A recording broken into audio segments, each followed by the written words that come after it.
and just bring more love into your life, it's going to benefit you greatly, and it's going to help the world too. So it's not that hard. And if you move in that direction toward love and towards your heart, then it's good actually. It's good for your physical body, it's good for your spirit, it's going to take you in the direction you want to go, and you're anchoring more love into the planet. So all of us have the opportunity to make a difference. I would say when you're up, it's easy, but remember to share your gifts and use your gifts to the fullest and be grateful. And when you're down, which will happen too, just take a step, take a breath, know that it's temporary also. It will pass, you'll learn, you'll grow from it, you'll get through it, be patient, and you can still go on your journey and live a fulfilled life. You got to accentuate the positive. Wow, I feel good. A little bit of feel good goes a long way. You're listening to Karen Swain, teacher of deliberate creation, accentuating the positive, showing you a way to a better life. Accentuating the positive, it's not just fad, it's sanity. Who in their right mind would accentuate anything else? Clap along if you feel like that's what you want to do. Hello and welcome to another show, Accentuating the Positive with Karen Swain. Always a blessing to be with you all. And please remember, if you're liking the shows, press that subscribe button, tell your friends about it, tell them to press the subscribe button, give us a like and a comment. I'm sure you've heard many other podcasters say this. It actually helps the algorithms on all the platforms. If you comment and leave, a like or share the shows, it helps the shows spread throughout the cosmos. Well, we've got the angels in the house again today with Phillip and Jane Mountrose. Welcome to the show. Thank you, Karen. It's wonderful to be here. Thank you for having us here. So where are you? You are, which part of the world are you in? Which part of America? We're in Central Coast, California, midway between San Francisco and Los Angeles. Oh, lovely. And what's your little dog's name? Because he's here too. This is Buddy. Buddy's here as Bud. well. Mm-hmm. And the cats come to sit next to me. You've got the animal kingdom. As soon as I press the Aligning. record button, I'll chat to you for like 5 or 10 minutes before the show. He won't be anywhere. And then I press record. It's like, now I'm going to jump on Mum. We can relate. You can relate. Let me read your bio here. So Phillip and Jane Mountrose are pioneers and innovators in the realm of spiritual growth. They are healing, holistic coaches, energy healers, and authors of numerous books, including their new book, The Loving Power of Your Soul, a guidebook for realizing your true potential. Their mission of their Awakening Institute, which is their non-profit organization, is to facilitate the unique gifts that each individual bring and receive, honor and respect, where all are nurtured in allowing their gifts to blossom. Yeah, basically you're here just to awaken humanity like the rest of us. And to make things more loving. I think love is, to me, the foundation of all of it. So love is the answer. Right. Love is the question. The world needs now. What the world needs now is more love. Love. And your website is gettingthrough.org. Getting Through. That's an interesting name for a website. Getting THRU. Mm-hmm. Getting THRU, yeah, .org. Yeah, it's interesting looking at what's happening in the world, over in the UK with talking about this with Ray, with the monarch leaving. I've been watching all the pomp and ceremony. Right. And it doesn't look so loving to me. It looks like rules and standards and lots of fashion and lots of uniforms. And it's a real spectacle. It's like really interesting. But I don't feel a lot of love with the whole thing that's going on. There's lots of tears and mourning. So it's kind of interesting. What do you think about what's happening in the UK with the changing of the guard, so to speak? Well, hopefully we're transitioning to a new and better place and taking some of the good stuff of the stability. And it's kind of a very earthbound monarchy of the way the earth was and the colonization and the all of that sort of tribalism. But there's some nobility and beauty involved, but there is a lot of pomp and circumstance and external things of power about it. But hopefully we're transitioning into a better and brighter world. Yeah, that's the plan, isn't it? Well, there is a lot of beauty. There is a lot of beauty. I mean, the palaces are beautiful, and the uniforms are beautiful, and flowers are beautiful, and the cathedrals are beautiful. There is a lot of beauty, a lot of beauty. But anyway, we could talk about that all day. Yeah. Let's talk about who wants to start. I want to talk about your awakening story. Like, what put you on your spiritual path? What were you thinking to want to even pursue it? Who wants to go first? Jane, you want to start? Sure, I can. I mentioned to you earlier that we've been spiritual for many decades, probably 50 years or so. We've been around, and it seems to happen in layers, and we connect more, and I think, to higher and higher aspects of ourselves. So I think the time when we really started moving out of the mainstream and out of the belief in the collective consciousness was when we realized that it just wasn't working for us, and we had to do something dramatically different. We also were in a place where we met each other in a spiritual organization where the leader had the truth, and everybody, everybody followed along. And after a number of years, actually, we realized, well, if he has the truth, why is it we can't have the truth? And this all kind of went together. So we left that organization and set out to find our truth. And we took a lot of intuition courses and different courses, aura reading and this and that. And finally, we connected with some people who became really wonderful spiritual teachers for us, who taught us something they called soul centering, which is connecting with the love and the truth in your heart and soul. And that changed everything for me. When I connected in there, my perception of myself just went completely changed, and everything just started to make sense. Then we could follow our guidance, and that's where our lives were completely transformed by it. We were so fortunate. I guess I would say blessed by the experience that it led us to become healers and to have this mission of creating a more loving world. And it's been so much more than we ever would have imagined. It's just been amazing. And it's still going. Mm-hmm. And now I think our focus is on understanding that all of us who are here to help to create change, to create what we call the Great Awakening now. We've been waiting with the Awakenings Institute for many years for the Great Awakening. It feels like we're here, and we need to understand also, each of us, that we're masters in the making, that we have connections in the higher realms that are to higher aspects of ourselves, to all the way up to we're ascended masters, that we can bring all of that energy down into our reality here. And that's how I believe that's how we're going to really transform things. Mm-hmm. Through ourselves, through who we become. Yeah, and today the world is much more open and available. Just the fact that we can talk to you, you're in Australia, we're in the California, United States. That's pretty amazing. When we were doing this at the beginning, as maybe you were and a lot of people listening, there was no internet. You'd have to travel to meet different people. And the idea of talking about the soul was pretty far out, although it's in traditions and ancient traditions and so forth and religions. Talking about it as a mainstream practical thing in psychology and just everyday people was pretty far out. But now it's becoming much more familiar, which is great. And being not of the world, in the world, but not of the world, not being, quote, an earthly, a grounded person who believes in the facade. I remember just a little quick story since it flashed in. When I went from elementary school to junior high, and I don't know if it's that way in your background.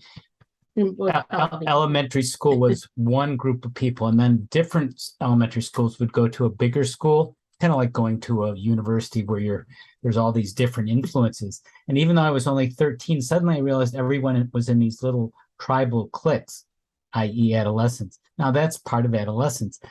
But there's sort of was a deeper thing going on with me. Like I felt very alienated, like they can't really believe that everyone is artificial and dividing, and they're not really believing this, are they? I sometimes still, even today, decades later, still say they don't really believe this, do they? Yeah, they do. They do believe that there's an absolute monarchy, and that if someone says something, it's the absolute truth, and you have to follow them or you're going to hell and so forth. Well, exactly. Yeah. You guys have touched on something I was thinking about this morning as I was tuning back into the, the whole thing that's happening in the UK, all the pomp and ceremony, because it's mesmerizing. Can't stop watching it. But as I was watching it again this morning, it's so divisive. It's them and us. It's the royals, right, and they deserve all this luxury and ceremony, and like it's just been going on and on and on, right, and on. That's how it feels here. But we don't deserve it. Like the normal people don't deserve it. And what you were saying about the guru, it's the same thing. It's like, in order to know anything or to get to God, or you have to go through me or us, right, or my institute. Right. It doesn't give power back to the people. It's like, right, you have the majesty within you. We are, right, all kings and queens. We are all sovereign. We're all masters, right? We are all masters, yeah. And so, yeah, I wonder how is that going to change? What is it going to take to change that inequality in the world? Yeah. And I think, well, one thing I think, and we're looking at what's happening in England from the United States from a somewhat different view. We have obviously a lot of problems here right now too. But something that I think is very interesting, hearing like Charles and hearing them speak about Elizabeth, that they're speaking about a life of service. We're like these servants, and they're living, like you mentioned, they're living in these castles, and like, right.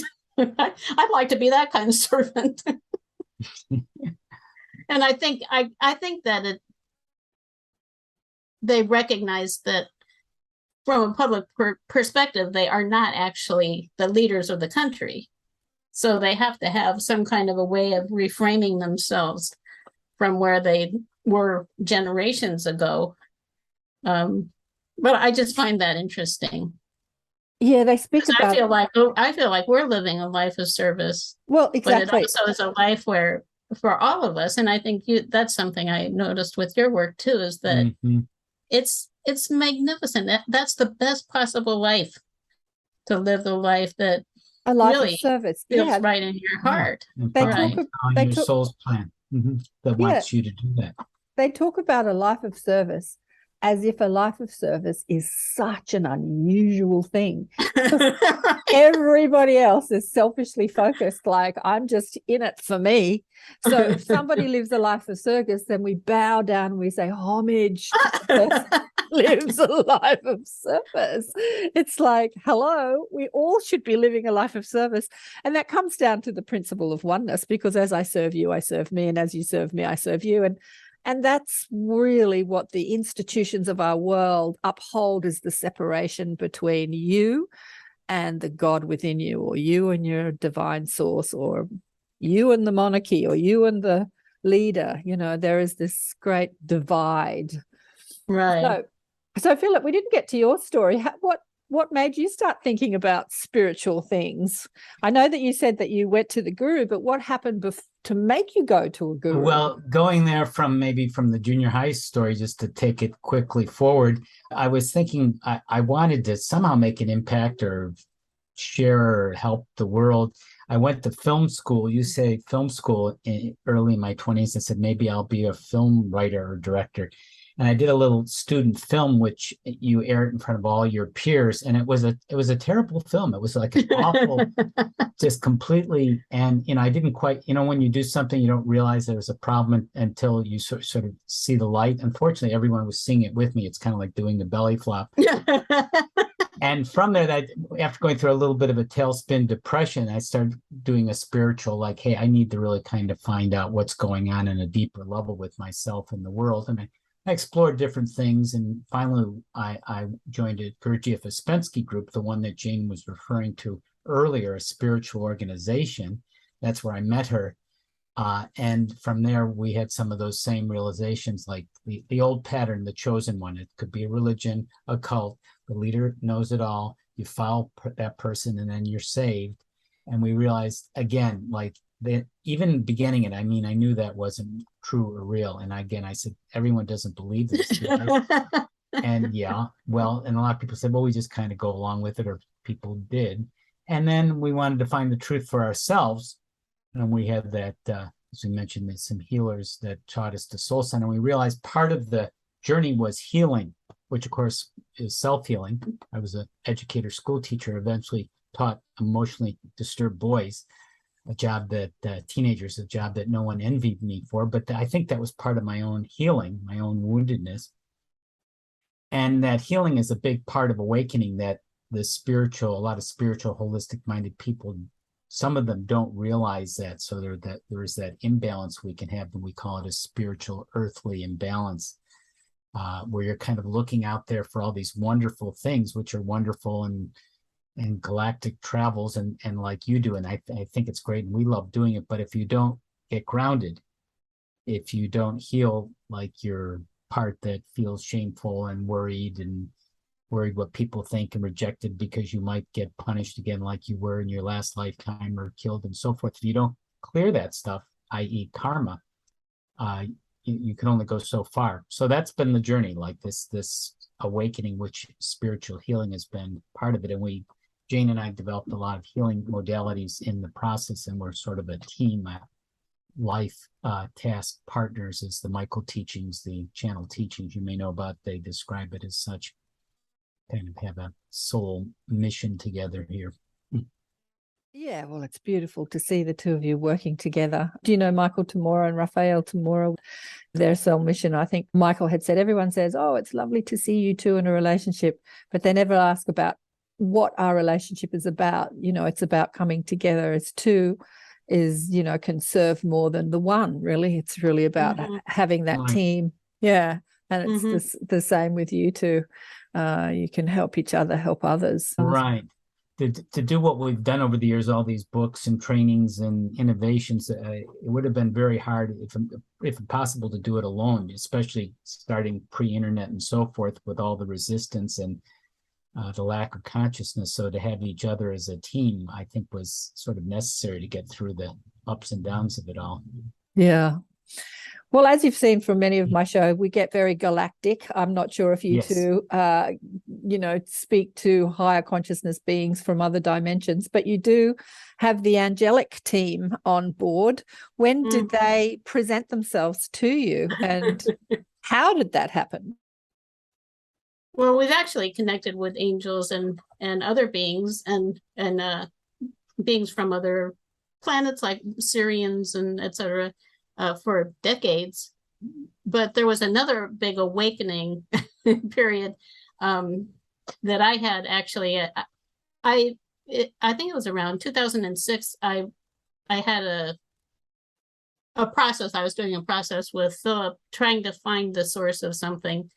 And it took me to the fall of Atlantis, where I was a leader in a temple, and everything was exploding. There were like fissures. So it wasn't like there's a volcano somewhere exploding. It was like everywhere. And the thing that was horrifying to me was the smell of burning flesh. And it was the people who I was guiding in this temple. And it was terrifying.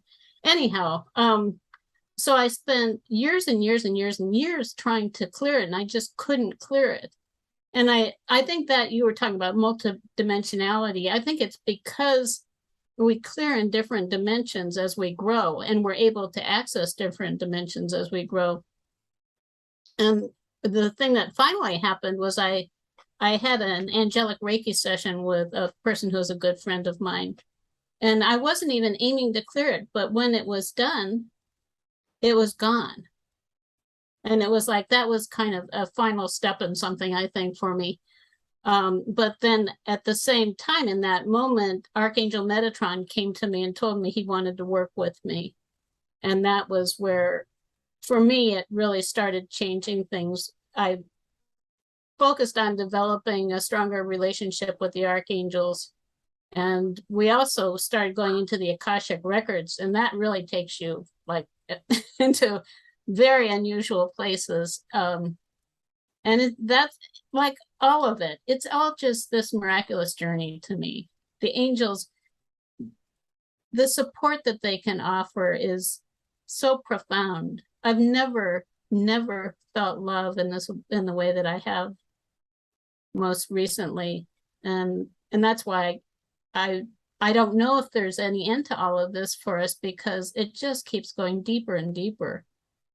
And through that, I was connected with the Council of Light, and there's a lot that's going on. And that's where also I was presented with who I am as a master. It started coming back to, and that's a story. I can tell you the story if you want. I'm not sure if that's interesting to you. You want that? Yes. Well, in the 90s, and this was early in the 90s when Phillip and we were working with the spiritual teachers, and I had a huge block to expressing myself. I was extremely shy, and I thought I just need to deal with this. So they took me into a process, and the moment I closed my eyes, I was being burned at the stake. And fortunately, it was kind of an interesting process, because I went through it. I could feel my body being burned, and then I could feel my soul rising out of my body, and it kind of replayed itself just automatically a few times until the intensity of it was gone. So that one actually went pretty well from that perspective. But after that, when I connected with my guidance and this kept happening, I would ask, well, who was I? Where did this happen? And they said, well, it was in France, and you were Joan of Arc.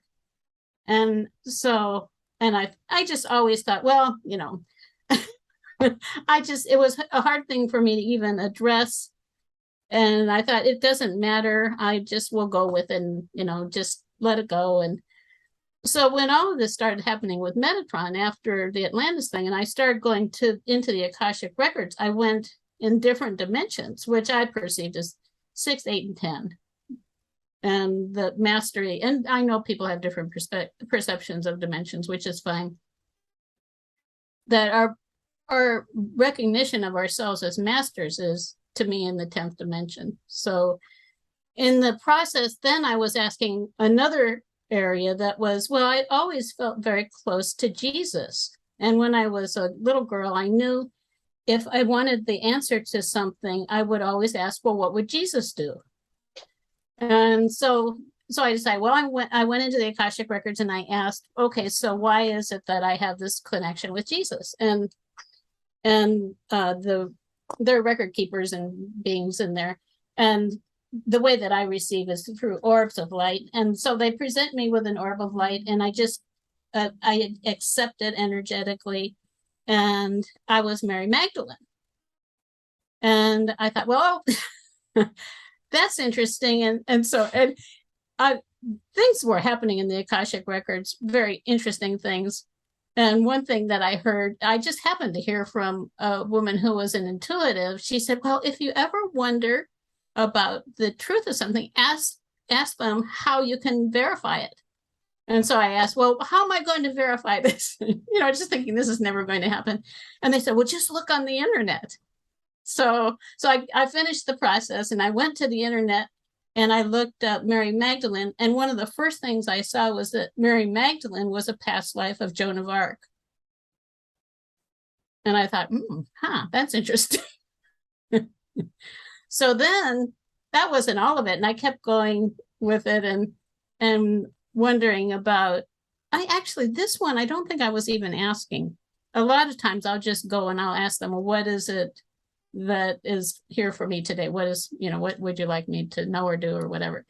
And so then they told me that in Atlantis, I was Lady Nada. And so I said, oh, okay, so how am I going to verify this one? And they said, well, look on the internet. So I got off and I went on the internet and looked up Lady Nada. And the first thing that I saw almost was Lady Nada was a past life of Mary Magdalene. And it goes on from there. I've had other connections that I've made. But I feel, with all of it, I feel like I'm here as a messenger. And Lady Nada, her energy is so much that I don't know how familiar you are with her, but it's really about love, and it's about passing that to other people. It's not about in any way trying to make yourself, it's not about being self-aggrandizement, I guess is the word.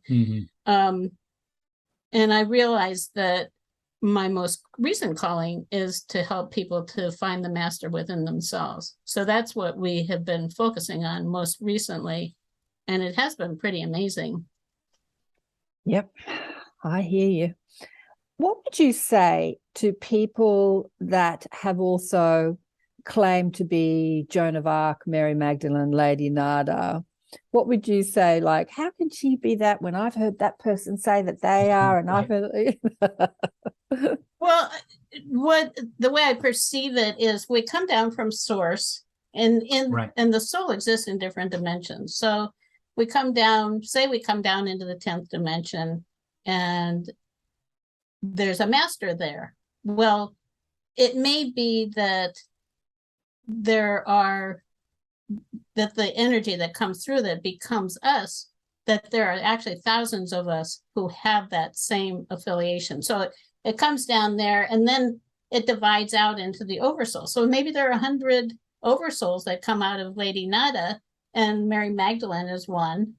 And there are others. I haven't explored who all they might be. And then the oversoul is a collective of consciousness.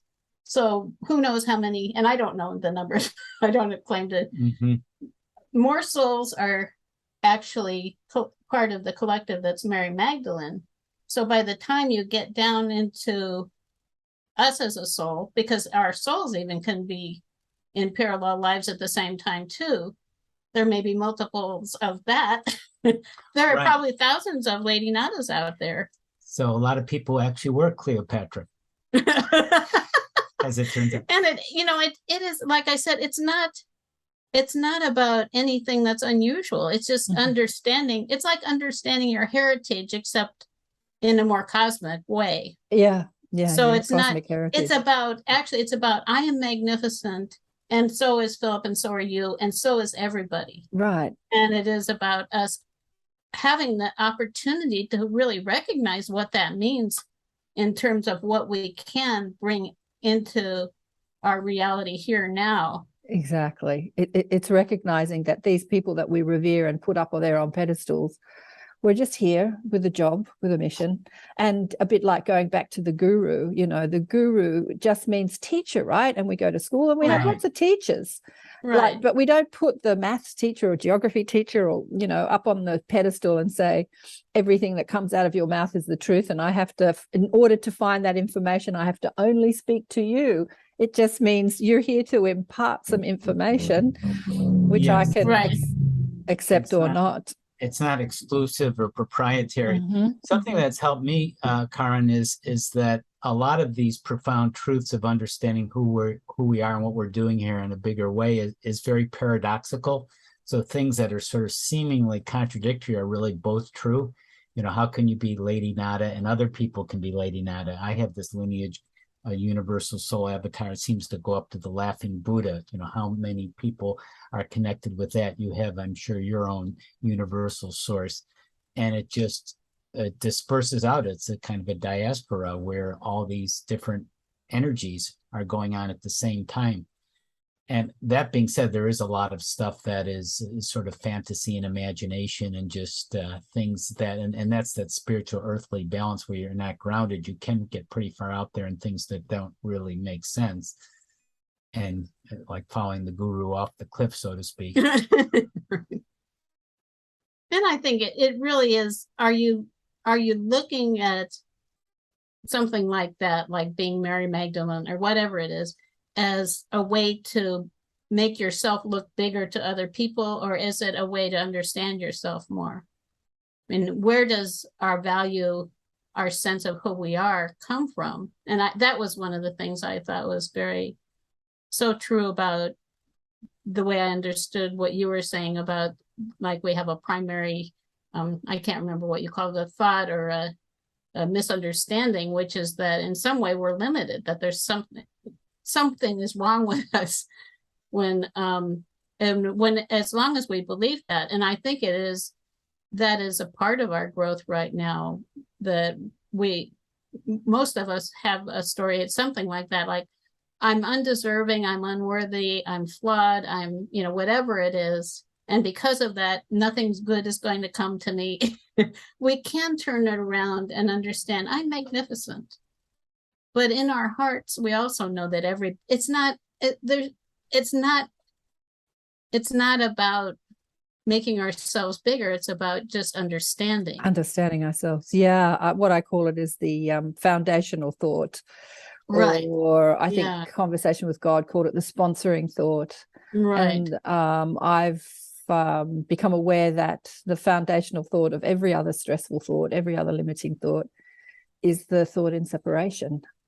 Mm-hmm. The thought that I am separate to God, basically, or separate to love, or separate to my power. Right. And then on top of that, on top of that foundational thought, there is, I'm unworthy, I'm not enough, I'll never have what I want, I, but there is this sort of concrete foundation that it sits on, and you pull that and all the rest tumble, really. Mm-hmm. But talking about, if people, I know what you mean, because I discovered, I had a couple of past life regressions and found myself back during the crucifixion, which perplexed me for years, because I wasn't religious, and I wasn't brought up in religion, and I didn't kind of believe. I thought people that spoke about Jesus were God botherers, and there I was in the crucifixion. I'm like, who the hell was I?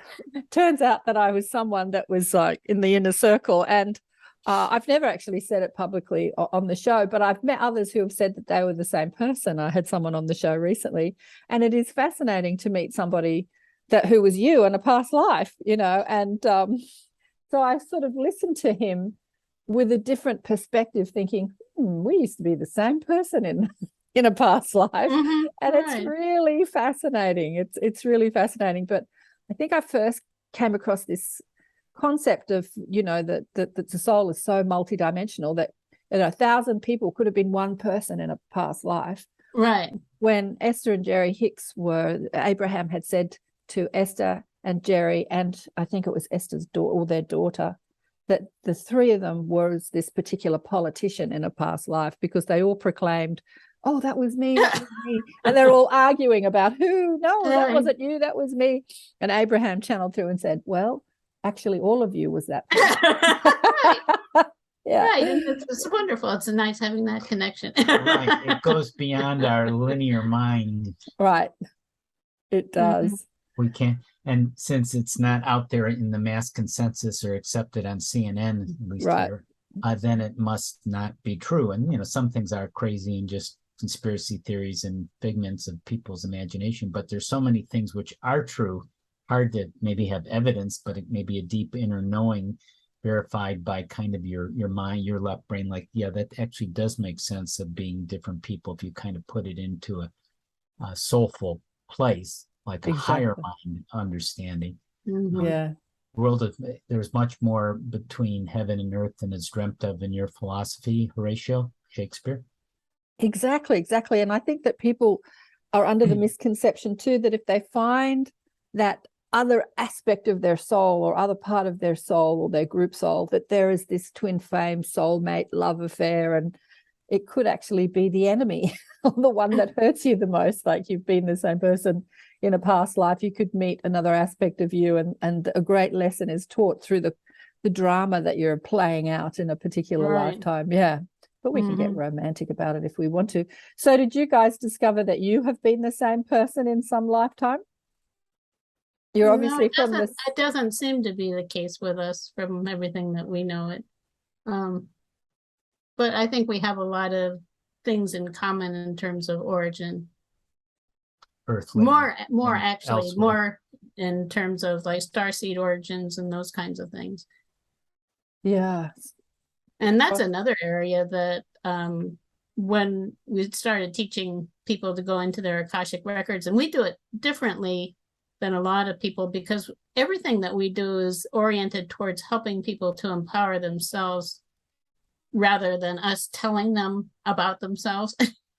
And so going into the Akashic records, we mentioned started talking about starseed origins, and then all of a sudden people started going and discovering their starseed origins, which I thought was so wonderful. And it's another area that is so uniquely magnificent and just incredible, that the synchronicities and things that lead people to this stuff is just, to me, amazing.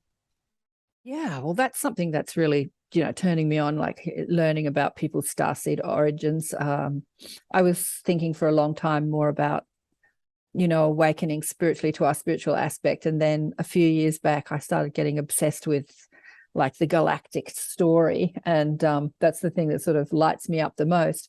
And I asked my guides, like, why am I so obsessed with the galactic story?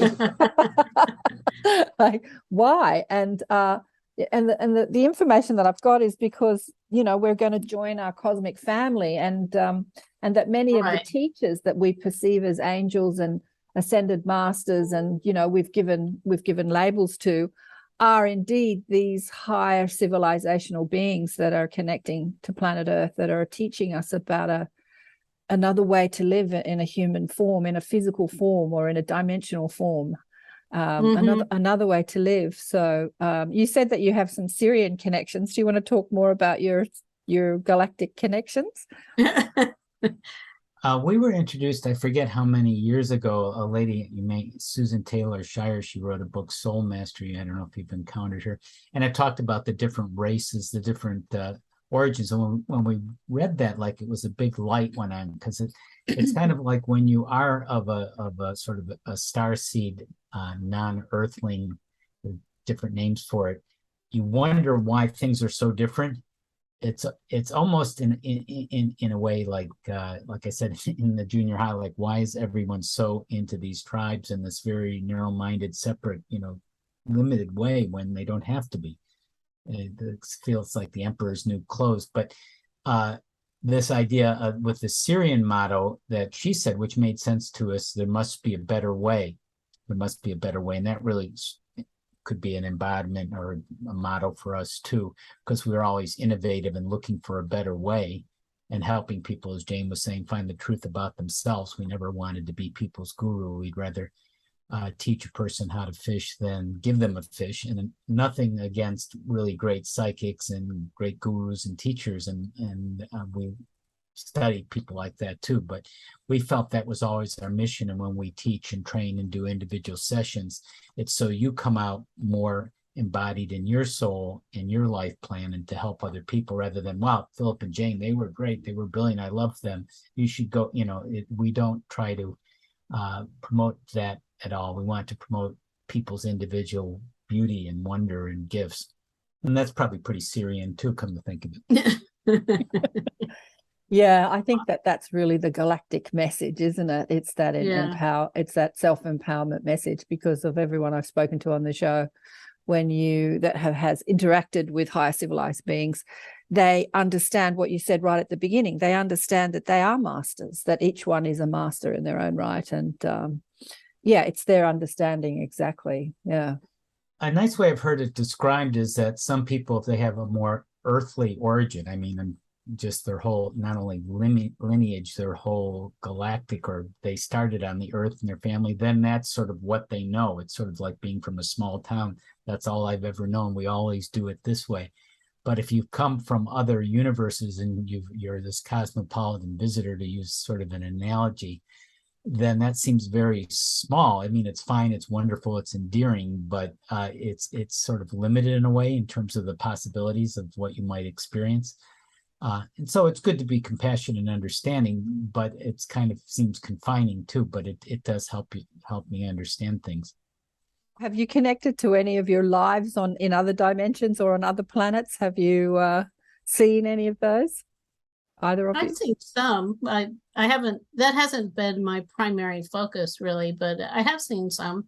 And it's interesting to recognize that even beyond what we're talking about, that we can go all the way up to recognizing ourselves as masters here. There's so much more even beyond that. And I just feel the story, I think, of the connectedness that people feel with that is, to me, what fascinates me most. Like they recognize, well, gee, I'm this thing. And it helps, I think it really helps us understand ourselves in a much deeper way.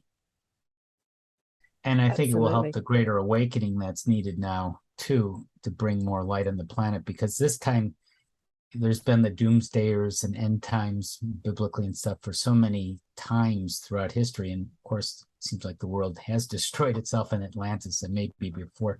So there actually were doomsday plays that came out.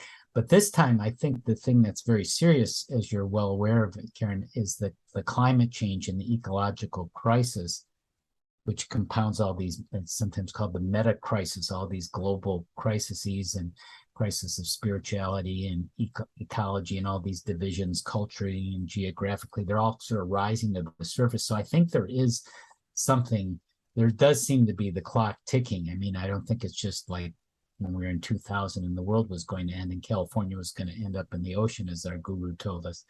And then it doesn't. And you go, well, I guess I was wrong, and go on, But there is something, I think there is a lot of evidence that we are all aware of to pay attention, that creates a certain urgency while we're here, and there is an option whether we will survive.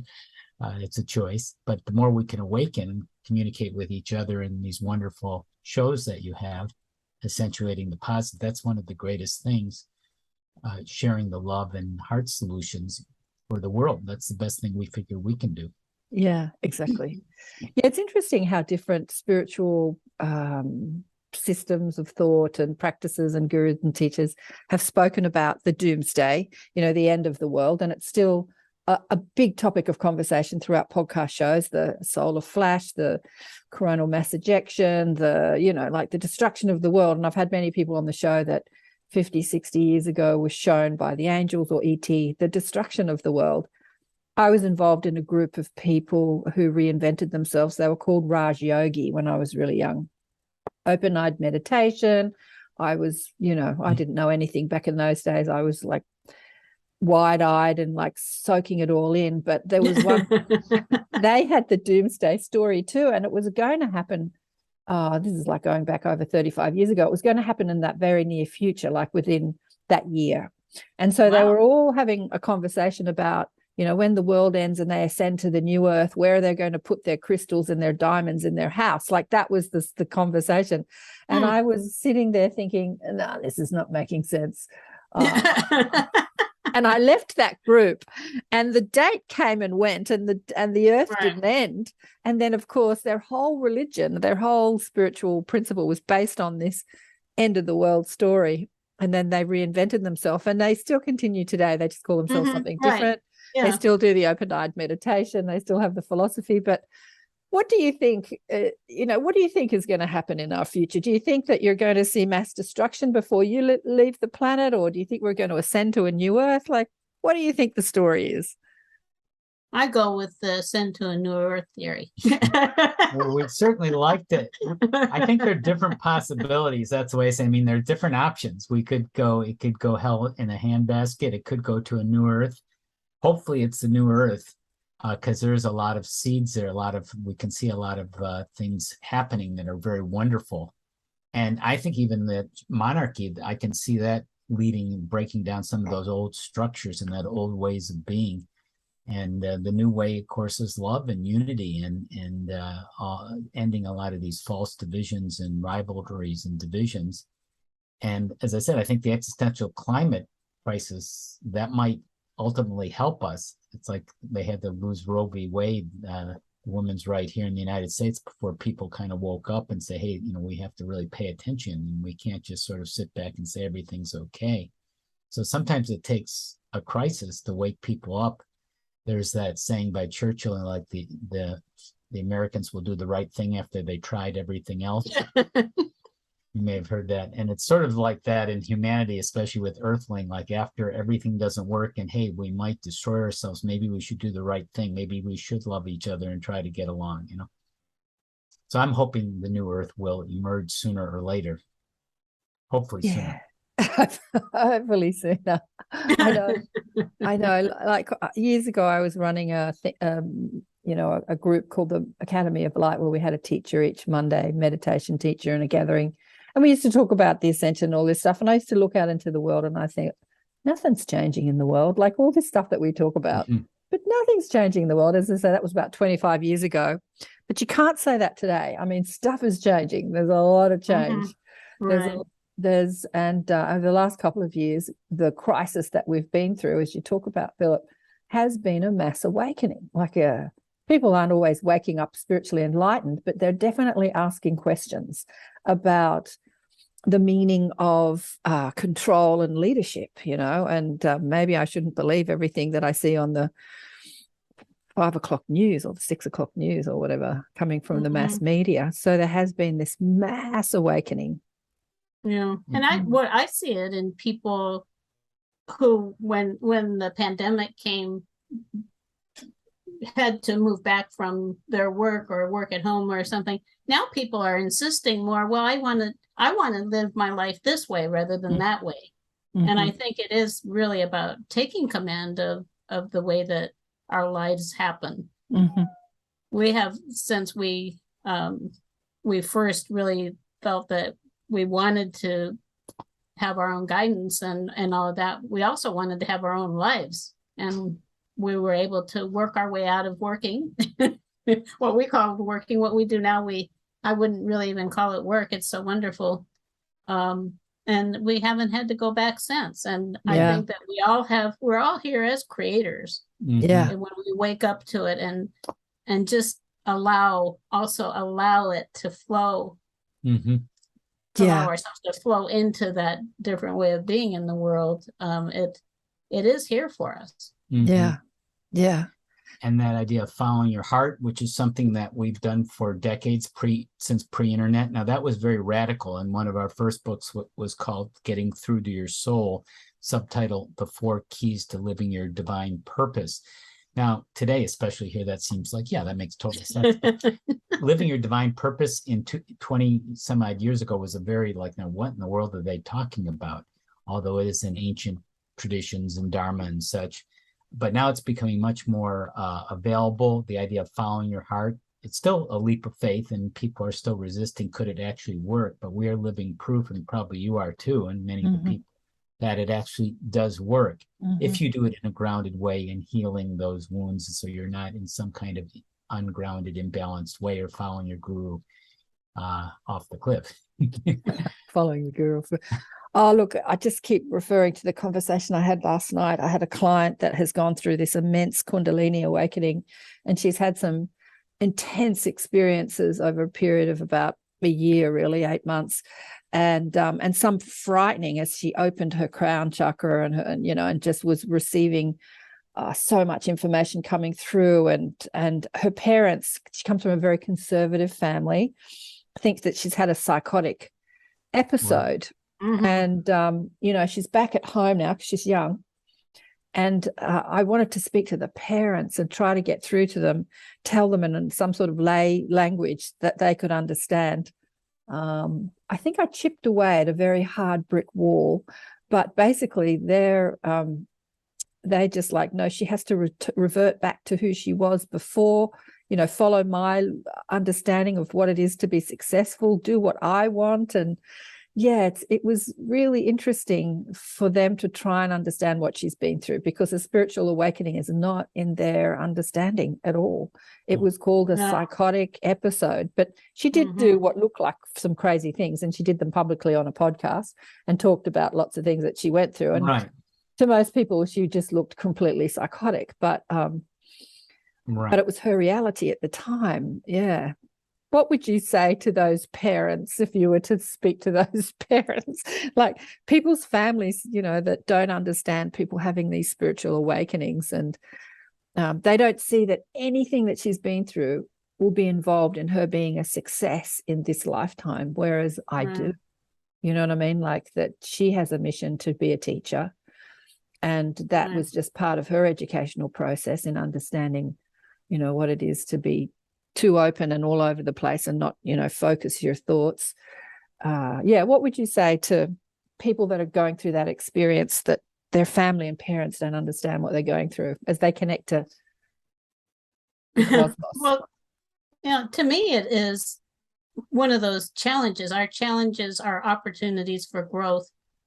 And I think I would focus, the way we focus it with the people we work with is more with the person who's awakening than the people who haven't woken up, because they may never understand you.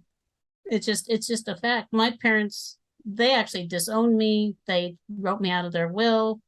I remember one time telling my father, he asked me, what are you doing today? And I told him we were going to be teaching some kind of a spiritual course. And he was just blunt. That's the most horrible, or that's the most ridiculous thing I ever heard, you know, just like, boom, you know, well, thanks, Dad. Thanks for the support, Dad. And what actually the thing that turned it around with my parents was, or my father, and they're both dead now, but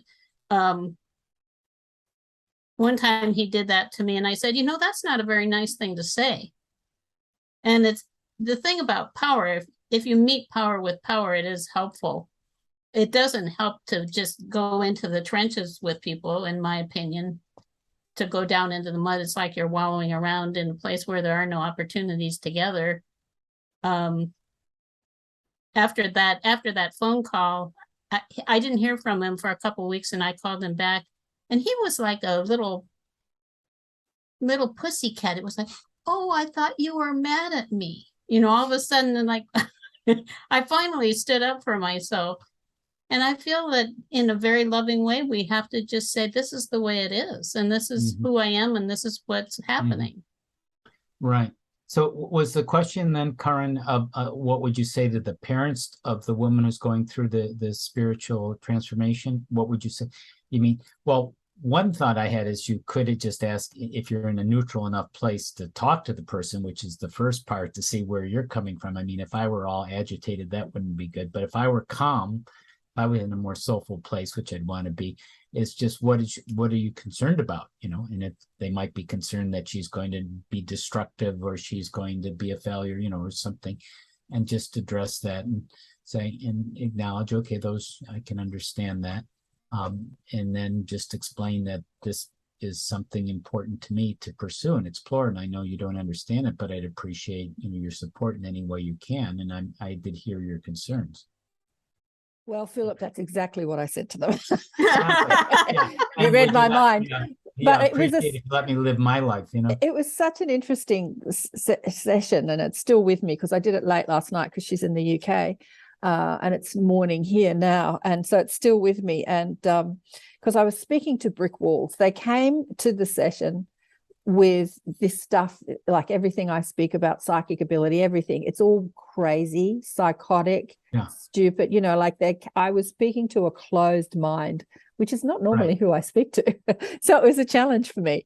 And but then I'm just the therapist, you know, like this woman, this young girl is living with these closed minds, like many people who are awakening are living with these closed minds. And just like you say, Jane, they might never understand, but I feel like they have an opportunity to awaken themselves, to at least creak open the door a little bit, you know, like, because we are in these changing times, and they're in the UK, and their country is going through this big change, and there is this opportunity to just open the mind a little bit, and and as I looked down the timeline, I saw that there will be a time when they go to her for advice, you know, whereas at the moment they're like, we're rescuing you, we're saving you, we're supporting you, we're giving you money.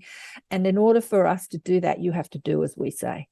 And you got to stop all this stuff, right? You got to stop all this stuff and get a real job. And, you know, and when I asked them, Philip, about what are you concerned? It's like, I'm concerned that she's she's going to miss her opportunities. And I said, what were those opportunities? Oh, to get married and make money. Right. Have a family. Right. Right. All the traditional earthly activities. Right. Exactly. So I can have grandchildren. Exactly. Yeah. Exactly. But a question which maybe you already asked your client is, what are you learning from your parents and going through this, challenging situation? All those questions were asked. Right. Yeah. We're on the same page. Yeah. And that's where the healing, every one of us is traumatized. There's 8 billion traumatized people walking around the earth. And right. Yeah. And that's part of the journey. That's part of the soul awakening. That it is. But, this is a conversation I have a lot with starseeds who awaken to their multidimensional understanding, and the rest of their world does not understand them. Their friends, their family, their co-workers. It's like, now you're crazy. You were okay yesterday and now you're crazy. It's a conversation. So you've got to find your tribe. It's interesting in the States. I have a lot of people that reach out to me from the States, and they all say the same thing. I've got no one around me that understands this stuff. Right. Right. Yeah. When we have we have some trainings like in small groups of people for a year, 20 people or so, and it's just such a loving community where everyone understands each other and can heal these traumas and make sense of things over time. But otherwise, it's like I can't really talk to anyone about this stuff. Right. Well, I think we have to find our spiritual family. It may be where we can't expect that kind of sense of family possibly from our birth family. Right. Yeah. Although there was one other thing that I would suggest to people, and actually that I do with people sometimes, is have them have a spiritual plane communication with their loved one. Like a soul to soul. Spiritual plane communication. Oh, yes. Like telepathic dialogue. Yep. I've done that too. Yep. From absolutely. In the soul space. Higher and it self. actually does change. Sometimes it does help change relationships. Absolutely. So Absolutely. I think that's a very practical and valuable tool to have, that you can always, and it is that desire to be able to express yourself. If it can't be done on the physical plane, or it's not working on the physical plane, you can communicate it from a different plane. Exactly. Yeah, that's a brilliant thing to do. So what we're talking about is going in psychically and asking to communicate with the personality or the higher self of with their soul, loved one that is not receiving your communication from a physical. And having that conversation with your inside yourself. I have a sister I'm estranged from for many years now, and I've had that conversation, and I feel on the soul level we're fine. On a personality or of physical incarnation, there makes no sense for me to at this point be with her. He has tried the conversation because she hasn't changed, if she hasn't changed in personality wise, and it's still very judgmental and not pleasant to be around. Why would I want to be around her? Yeah. It's even interesting. On a deeper level, she understands things. From that soul perspective, we love the characters that we play on this. Like, because a friend of mine just died, and before he died, he said to me, "I don't believe in all that spirit guide stuff that you go on about." Like he didn't believe in that. My sister calls it soul bullshit. And since he's died, he's come to me, and he's a master teacher, and he's been teaching me stuff, and I'm like, it's so funny. And when I ask him about the perspective that he had when he was alive, like not wanting to see me or talk to me for this year, like I spoke to him at the end of the year, because he didn't want me to offer any of my spiritual understanding because he didn't believe in it. He said, "Yeah, wasn't I a great character?" Yes, keep your spiritual business to yourself, please. But he just loved. Another thing you can talk with them. Oh, go ahead. Well, it's just that the love that he had for who he was as that closed-minded person, he just, he loved that character. Like your sister would say the same to you. Like, I didn't speak to you, but, like, wasn't she stubborn? Like, it's kind of like a character in a play. Yeah. Right. And it's all part of the plan, really. It's all part of the plan. Can be all part of the plan. Yeah. So what were you going to say? I think it was Jane. Just an extension of what you were saying, just validating what you were saying, that you can also communicate with them after they're gone. And you can say the things, because people oftentimes seem to feel like, well, gee, I wish I'd been able to say this or that to them. Right. Well, you can't. I mean, what's You're stopping still- you? Exactly. And actually, you might be much more successful. Like you were saying, you might actually be able to speak with someone who has a response that makes more sense.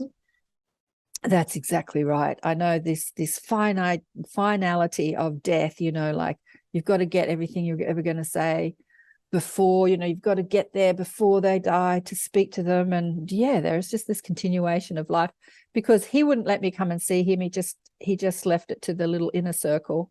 And I felt quite close to him. And I was like, oh, okay, I'm not part of your inner circle. That's fine. Because I really, I wasn't part of, because he's a musician, and I wasn't part of his inner circle. And I thought it was sad that I was never going to see him physically alive again. And the guides kept giving me that, don't worry, you'll be with him. You'll be with him. They kept giving me that peace. And when he did transition, and he is so present with me, it's there is this continuation of the relationship in a more intimate way, really, in a more understanding, more intimate way, because he's got this broader perspective now, so we can have great chats. And as I say, he's teaching me now. It's fantastic. It's fantastic. Okay, so what message would you like to leave with people before we go? What do you think the most important thing people listening to this is that they understand? For me, it is, if you're concerned because you feel that you don't matter and you can't make a difference, love is the solution. And if you can just bring more love into your life, it's going to benefit you greatly, and it's going to help the world too. So it's not that hard. And if you move in that direction toward love and towards your heart, then it's good for your physical body, it's good for your spirit, it's going to take you in the direction you want to go, and you're anchoring more love into the planet. So all of us have the opportunity to make a difference. I would say in closing, Karen, when you're up, it's easy, but remember to share your gifts and use your gifts to the fullest and be grateful. And when you're down, which will happen too, just take a step, take a breath, know that it's temporary also. It will pass, you'll learn, you'll grow from it, you'll get through it, be patient, and you can still go on your journey and live a fulfilled life. Beautiful. Perfect. It's been such a blessing and an honor, really, to meet the two of you today. It's been so lovely. Thank you so much for coming on the show and sharing a little bit of yourselves. Thanks for having us here. Yeah. Yes, thank you. How wonderful to meet Phillip and Jane. I loved them. Yeah, master teachers, master souls on this planet. It was a real surprise, actually, because, people email me all the time and want to be on the show, and yeah, it was a real surprise. Oh, look at that in the background. You'll see my crystal ball coming through the screensaver. Isn't that funny? It's sort of making its own self-known in the background. Can you see that in the corner, on the bottom corner there? That's a pink crystal ball I've got sitting next to me. That's wanting to be on camera. That was fascinating what they were talking about, their star lineage and the Akashic and by their past lives. And I loved that conversation. That was really beautiful. So honored to have met them both. So I'm going to have them back on the show, and we're going to talk about their courses. I wanted to just get to know them and meet them today. And towards the end of the year, or maybe next year, we'll have them back. And we're developing a new platform to specifically talk about people's education and courses and what people are offering in the way of courses and education for our spiritual evolution. Yeah, so that's bit of a new thing that we're going to do next year, because most of the conversations I have on the show is just a conversation to meet people and hear their awakening story and hear some of their spiritual experiences. I always find it fascinating to hear people's stories, just fascinating. But next year we're going to get a bit more focused on what people can actually offer us. And you can pick and choose from the people that we speak with and see what is the fit for you, because there's a lot of things to learn. And many of the people that watch my shows know that they're here to make a difference in some way and don't know where to start, don't know what courses to do or where to start. So we're going to sort all that out for you next year. It's going to be a new year, 2023, a new year. Yes, big changes afoot, big changes ahead, more focus, more streamline. It'll be great. It'll be good. Because I have to say, there are many people just watching podcast after podcast after podcast after podcast, listening to people's stories and their NDE stories and their out-of-body experiences and the, spiritually transformative experiences. And then what do you do with that? I had Ray Hernandez on the show last week, and he said that he went through a period of about 4 years obsessively reading. He wasn't, I think it was it before the internet? No, it was 2012. But reading books, he just went to the library and got out 10, 20 books at a time on spiritually transformative experiences, NDE and out-of-body experiences and ET, experiences. And he is like a living library, honestly. He's like an encyclopedia of all these experiences that he read. And he was just obsessive about it. But and then he had to do something with it. So he started writing his books, putting it all together, which is what we spoke about for almost 3 hours, about the books that he's putting out there in a very mainstream, digestible way, so that he's bringing the scientists and the PhD, and the doctors and the scientists into it to explain it in a very mainstream way and a very scientific way, so that people don't think it's woo-woo and crazy and psychotic and all that sort of stuff. Bringing it into the realm of education. And he said something interesting to me. I don't think it was during our recording, but he said this work will be valued after he leaves the planet. So he kind of knew that he was doing all this work, but he might never live in his physical body to see the value of the work and the books that he's putting out there. And I thought that was interesting. And I said, yeah, I can actually see the books that you're creating in educational institutions, like a textbook. People will be studying them because this work has to become a part of our education system. And no one ever teaches us about our psychic ability or how to focus our thoughts or how to connect to higher guidance and wisdom or the inner guru. And it needs to be a vital part of our education. It needs to be right there. It's the most important thing that we can learn. Yeah. Don't you love that crystal ball saying hello on the corner there? It's hilarious. Hello, little crystal ball. Just peeping in to say hello, a pink crystal ball. All right. Who's coming up in the inner sanctum? Well, no one's for September. It was me at the beginning of September, and now I'm going to go and do a bit of a retreat in the country and make a drum. And Jane Ellsworthy, who has been on the show, if you want to check out Jane, she's a master teacher and drum maker and musician, master, and I just adore her. So I'm going to go to see her and out in the Red Centre and sit under the stars and talk to the ETs and make a hand drum, and yeah, a bit of a birthday present to myself. So I haven't got anyone else, but there are other people coming in. Debs Shakti, I think Debs is coming in, who I spoke to this year on the show. And I tell you who else we've got coming in is Jasmaheen. Jasmaheen is coming in too, who was the breatharian that I spoke to this year on the show as well. She's a beautiful spiritual teacher who lives in Australia. I think she's in Queensland, and she's wonderful if you want to come and meet them. Debs is coming up next month, and Robert Schwartz is coming back, Your Soul's Plan and Destiny. He talks about your plan and how we plan our lives. Love Robert. I think that his information is vitally important for our planet. I've had a bit of pushback when I've spoken to some people about, how we plan all the traumas in our life. People don't like that. They're like, no, I never would have planned that. There's no way I planned that. But when you speak to dead people, they're like, yep, that was all part of the plan. He's wonderful. And Jasmaheen in December coming in, Living on Light, the Ascension Agenda. Source fed, she calls it, living on light. She doesn't need to eat physical food. She can, if she wants to, for the pure enjoyment of it, but it's not necessary for her to eat ever if she doesn't wish to, because Source provides her with all the life force she needs to live and thrive abundantly. So she is fascinating. I just love Jasmaheen. So it's an exciting crew. And I haven't thought about next year yet, something I usually do in December or January. But as I say, we're going to mix things up a bit next year.